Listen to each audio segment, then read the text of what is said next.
अगर मैं आपसे कहूं कि 70 में 60 नंबर आप बायोलॉजी में ला सकते हो तो कैसा लगेगा? मात्र 10 से 12 घंटे की पढ़ाई करके। ध्यान से समझो क्या पैटर्न है तुम्हारा। 70 नंबर का बोर्ड एग्जाम होगा, 35 नंबर का ऑब्जेक्टिव होगा और 35 नंबर का तुम्हारा सब्जेक्टिव होगा।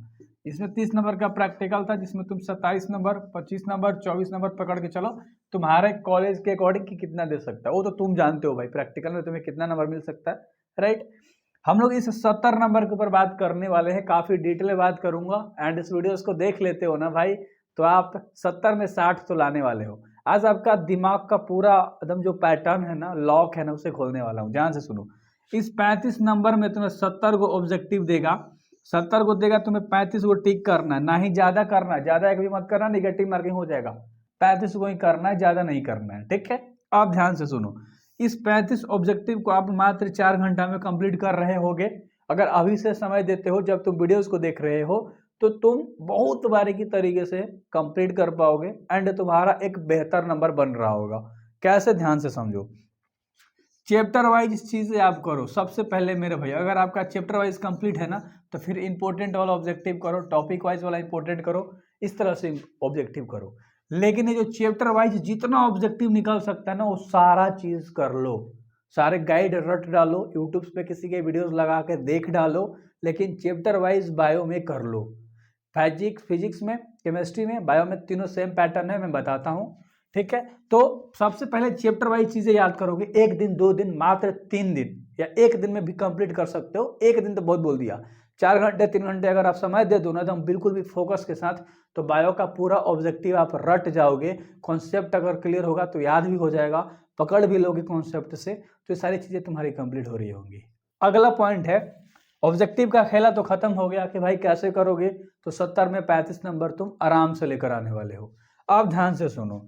इस 35 नंबर के ऊपर हम लोग बात करते हैं। सब्जेक्टिव में हम 35 में कम से कम 30 नंबर कैसे लेकर आ सकते हैं? तो बहुत आसान है। तुम्हारा सब्जेक्टिव में क्या देगा? 2 नंबर वाला और 5 नंबर वाला क्वेश्चन देगा। 2 नंबर वाला टोटल 20 को क्वेश्चन, 10 को बनाना होगा। 5 नंबर वाला टोटल 6 को क्वेश्चन, 3 को बनाना होगा। ये बनाना है, ठीक है। एगो 2 नंबर, एगो 5 नंबर के सवाल रहेंगे। ध्यान से सुनना। अब 2 नंबर के सवाल में कैसा आता है? परिभाषा आता है, जिसका आंसर 2 से 3 लाइन में होगा, 2 से 3 से 4 लाइन में, वो तुम्हारे 2 नंबर में पूछे जाते हैं। क्या होता है, कैसे होता है, क्यों होता है, ये सब छोटे छोटे वाले जो होते हैं ना, ये तुम्हारे 2 नंबर वाले सवाल में आते हैं। समझ रहे हो ना कि मतलब किस तरह से मैं बोल रहा हूँ। इससे बिलियन क्या है अगर केमिस्ट्री की बात करें तो। भौतिक विज्ञान में पूछेगा कि शारीरिक के बनावट क्या है, इस तरह से, मतलब मान लो चीजें पूछने लगा क्या क्या कह के, ठीक है। तो उस तरह से तुम्हें एक बेहतर तरीके से तैयारी करनी है। हर टॉपिक वाइज चैप्टर में जो टॉपिक्स होते हैं ना, 16 को 14 को टॉपिक होता है हर चैप्टर में, उस टॉपिक को भी अगर आप रट जाते हो ना, तो आप 2 नंबर वाले में 10 बना के लाओगे। मैं आपको बताता हूँ कैसे करना है। सबसे पहले 2 नंबर के ऊपर बात करते हैं, ठीक है। आप कोई भी चैप्टर उठाते हो, ध्यान से समझना, तो उसके अंदर ना छोटे छोटे मुख्य मुख्य टॉपिक होते हैं, जिसको आप हेडिंग भी बोलते हो। छोटा छोटा हेडिंग होता है, ठीक है। उस हेडिंग को याद कर लो, उसके डेफिनेशन को, परिभाषा को याद कर लो, और उस पॉइंट्स के दो को 3 को पॉइंट याद कर लो। टॉपिक में से पॉइंट 2 2 3 3 को क्या होता है ना, यहाँ से बिल्कुल क्लियर हो रही होती है। तो एक चैप्टर में 16 को 14 को टॉपिक है, तो टोटल में कितना होगा? 13 के 52, मतलब खूब से खूब होगा ना, तो 150 200 आपके टोटल टॉपिक्स होंगे, जिससे आपको रटना है। और आप 2 दिन में रट सकते हो, क्योंकि 200 में आपको तो 100 को याद होगा, यूं ही याद होगा। आप समझे हो, ऐसे ही बना के लिख सकते हो। समझ में आ रही है मेरी बात है? काफी बारीकी से समझना है, ठीक है। तो जितने भी टॉपिक्स हैं उसको रट जाओ। 2 नंबर वाले वहां से रिलेटिव क्वेश्चंस आते हैं, ठीक है। और जब ये चीजें पढ़ने लगोगे ना, तो भाई कहोगे यार।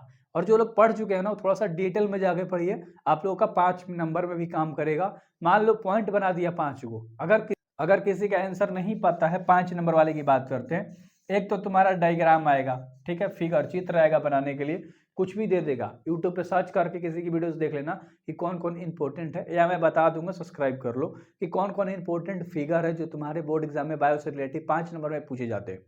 बचा और 10 नंबर का सवाल। तुम्हारे सामने 6 प्रश्न रहेंगे, 3 को कौन चूज करके मारना है। जरूरी नहीं है कि डायग्राम में बनाओगे, नहीं, और कोई आ रहा है तो 3 को और कोई बना दो, सिंपल सा बात है मेरे भाई, ठीक है।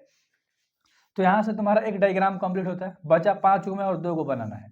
अगर किसी चीज के बारे में पूछ दिया और टॉपिक तुम्हें याद है, मान लो 5 नंबर में आपको पूरा डिटेल में नहीं याद है, आप व्याख्या नहीं कर सकते, संक्षेपण नहीं कर सकते, डिटेल में नहीं लिख सकते हो, समझ में आ रही है? तो तुम्हें क्या करना है, किसी, अगर उसमें देखना है वर्ड कि कौन से टॉपिक से रिलेटिव क्वेश्चंस पूछा है। उस टॉपिक्स के बारे में पूरा अगर आपको परिभाषा याद है लिखो, उससे रिलेटिव 5 गो 6 गो 4 गो पॉइंट छोटे-छोटे याद है ना, उस पॉइंट को एक-एक लाइन छू के बारीकी से लिख डालो लाइन बाय लाइन, और तुम्हारा एक पेज में 5 का आंसर तैयार हो जाएगा, 5 नंबर वाला, और चेकर कम से कम 4 नंबर तुम्हें देगा। तो आई होप कि आपको समझ में आ गया कि बायो में आपको किस तरह से तैयारी करनी है, जिससे आप बहुत अच्छा नंबर लेकर आओगे। ऑब्जेक्टिव साइड कर लो, प्रैक्टिकल साइड कर लो, तो 100 में 50 नंबर तो तुम्हारा यूँ ही बन जाता है अच्छे तरीके से। बाकी अगर आप 100 में 80 लाना चाहते हो तो फोड़ दोगे, एंड 70 में 60 55 तो आपका कहीं नहीं जाने वाला। Best of luck. इसी तरह से केमिस्ट्री को भी फॉलो कर सकते हो, फिजिक्स को भी फॉलो कर सकते हो। इंग्लिश हिंदी का बता भी रखा है कि 10-10 घंटे में कैसे कंप्लीट कर रहे होगे 8-8 घंटे में, और फिजिक्स केमिस्ट्री का ही वीडियोस ला दूंगा। बेस्ट ऑफ लक, सब्सक्राइब कर लेना बस।